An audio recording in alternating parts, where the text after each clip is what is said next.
Namun sebelum berakhir kami mohon berkenan Pak Menteri kiranya berkenan untuk menyampaikan closing statement-nya. Kami silakan Pak Menteri. Baik, terima kasih pimpinan dan seluruh anggota Dewan yang terhormat. Saya hampir 3 bulan ini menjabat Menpan RW. Ternyata memetakan masalahnya begitu luar biasa urusannya. Ya, bedanya waktu ketemu yang pertama belum ada data kasarnya berapa. Karena waktu sedang didata. Nah, kita sedang data, padahal data ini bukan data yang otomatis akan diangkat menjadi ASN atau non-ASN. Pak Amir Rahman pernah jadi bupati, saya pernah jadi bupati, Bapak pernah jadi gubernur. Memang kadang honorer ini nggak kelihatan, tapi bupati kepala daerah itu menyembunyikannya, kadang dimasukkan di kegiatan. Nah, begitu didata dikeluarin semua datanya ini. Padahal ini bukan honorer, dia di kegiatan. Disinilah kenapa muncul ide adanya outsourcing. Meskipun janjinya di atas kertas itu kontrak, kalau sudah kerja lebih dari 2 tahun, itu minta kemudian jadi ASN, P3K. Nah, prioritas kita nih kemana ke depan? Yang karir ASN salah satunya kan guru, kemudian juga tenaga kesehatan. Lalu apakah kira-kira, ini saya sedang diskusi, apakah sopir, pramusaji itu bagian karir yang harus juga jadi ASN? Kira-kira dan seterusnya. Nanti kita dalami, tapi pikiran beliau tadi juga mereka sudah mengabdi lebih dari 7 tahun dan seterusnya.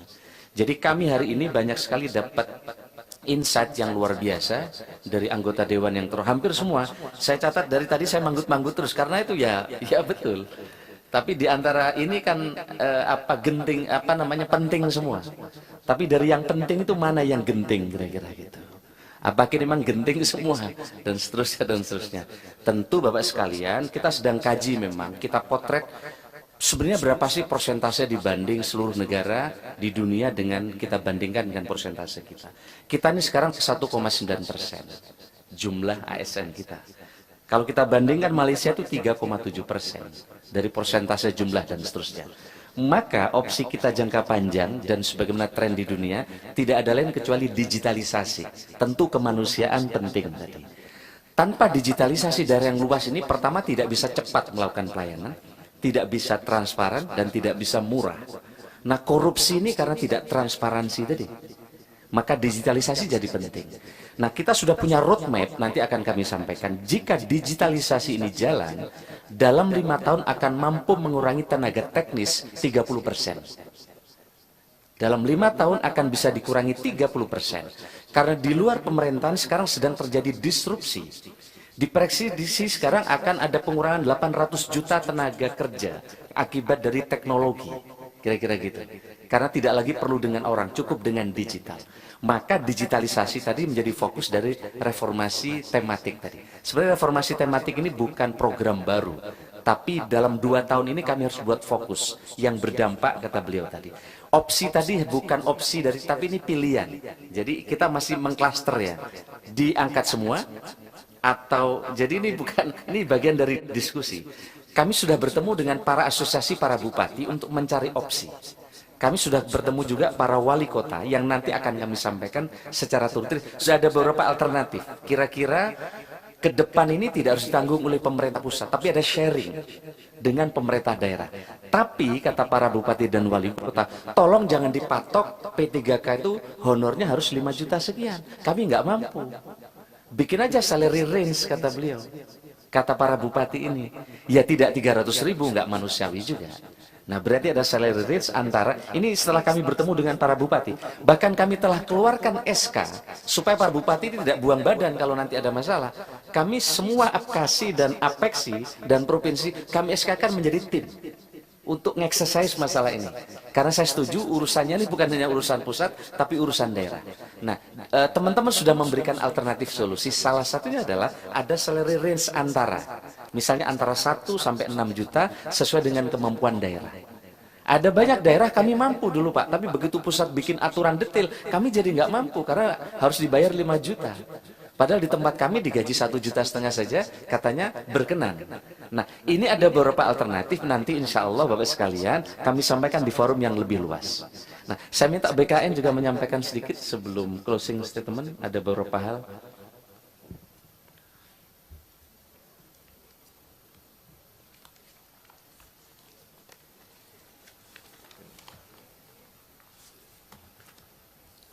Izin Pak Menteri. Pertama mungkin untuk pendataan Pak. Jadi ini in progress sekarang ini dan kami masih mencoba memilah-milah dan memperbaiki struktur data yang masuk. Tapi mungkin nanti setelah data-data itu komplit, ini juga perlu dilakukan verifikasi independen. Mungkin oleh BPKP bisa. Karena kami tidak punya kemampuan untuk memeriksa satu-satu ke semua daerah.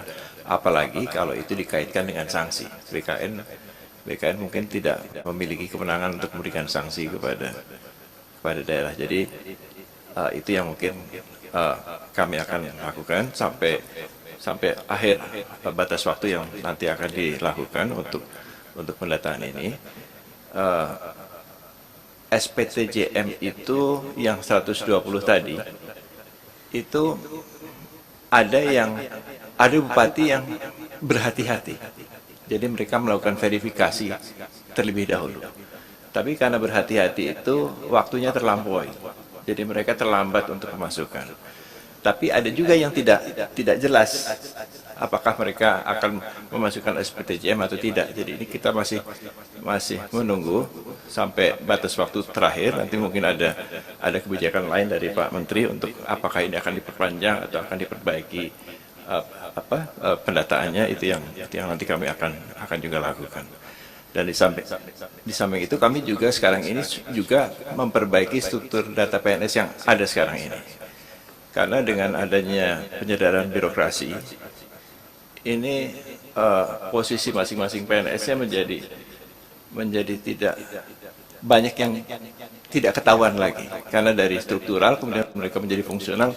Nah ini penempatan fungsionalnya di mana? Itu yang sedang kami kejar data-datanya sehingga baik itu struktur ya data yang sudah di dalam maupun baru masuk ini bisa matching nanti. Nah kemudian yang terakhir mungkin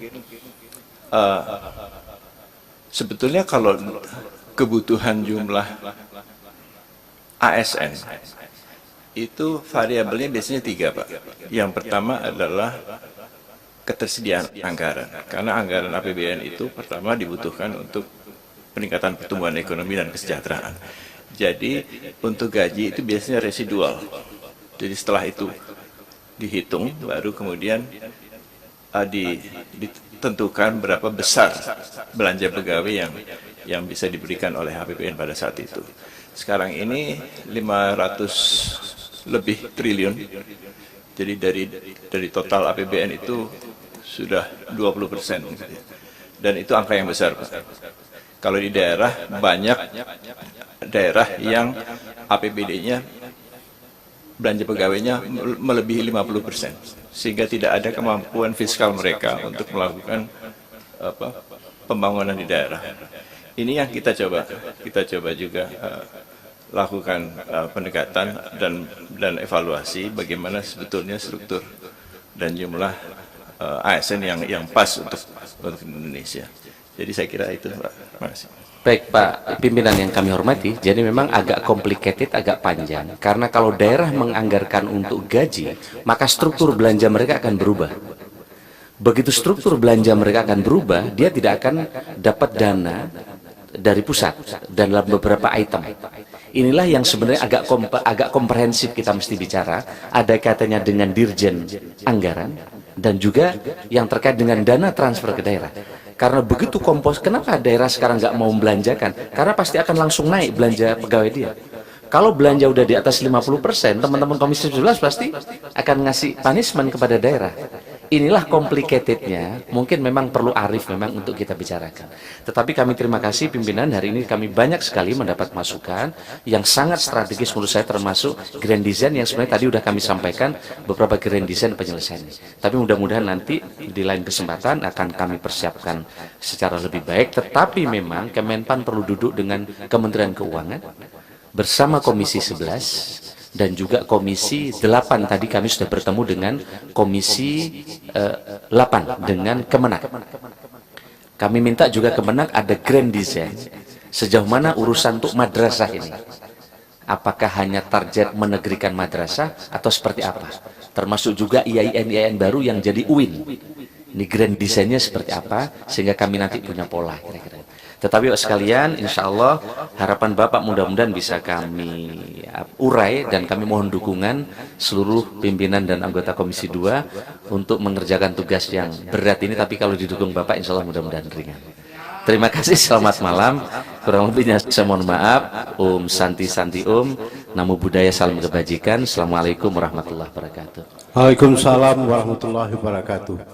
Bapak Ibu yang kami hormati, pertemuan ini akan kita lanjutkan sebagai sebuah kesepakatan kita bersama, dan kita tidak melakukan pendalaman tapi justru pengkajian yang lebih mendalam untuk hal-hal yang dipandang oleh Pak Menteri tadi sebagai hal yang complicated, jadi sangat ruwet dan melibatkan banyak pihak. Oleh karena itu kita mintakan kepada sekretariat untuk mencarikan waktu yang cukup, tidak cukup 1 hari, mungkin 2 hari atau 3 hari. Kalau perlu ke depan ini kita berdoa bersama, Pak Menteri tetap menjadi Pak Menteri dan kita tetap bersama-sama di Komisi 2 pada tahun-tahun ke depan ini. Amin. Saya kira demikian kesepakatan kita tunda pertemuan ini, tidak kita skor tapi kita tunda sampai sekretariat dapat mencarikan waktu dan bersama-sama kita dengan Pak Menteri dan Pak Bima dari BKN untuk dapat mencarikan waktu yang cukup untuk kita. Dan tentu saran kami kepada Pak Menteri sudah mendapatkan bahan tadi, mungkin diperlukan menyiapkan semacam outline ke depan, kira-kira bagaimana arah pembicaraan kita ke depan ini, tentu melibatkan pihak-pihak tadi yang sebutkan dari Kementerian Agama, Kementerian Keuangan, dan Badan Anggaran DPR RI. Bapak Ibu yang kami hormati, demikian yang dapat kita selesaikan pada malam hari ini. Kita bersyukur kepada Yang Maha Kuasa, alhamdulillah kita semua berada dalam keadaan sehat. Semoga saudara-saudara kita, keluarga kita yang tertimpa musibah dapat diberikan kekuatan oleh Allah Subhanahu wa taala. Selanjutnya dengan mengucapkan alhamdulillahirabbil alamin, pertemuan kita pada hari ini bersama dengan Kementerian PAN RB dan dari BKN, dua pimpinan Pak Abdullah Azwar Anas dan Pak Bima Arya dan seluruh jajaran yang hadir dan anggota Komisi 2 yang hadir dan pimpinan Komisi 2, kami mengucapkan syukur alhamdulillah. Wassalamualaikum warahmatullahi wabarakatuh.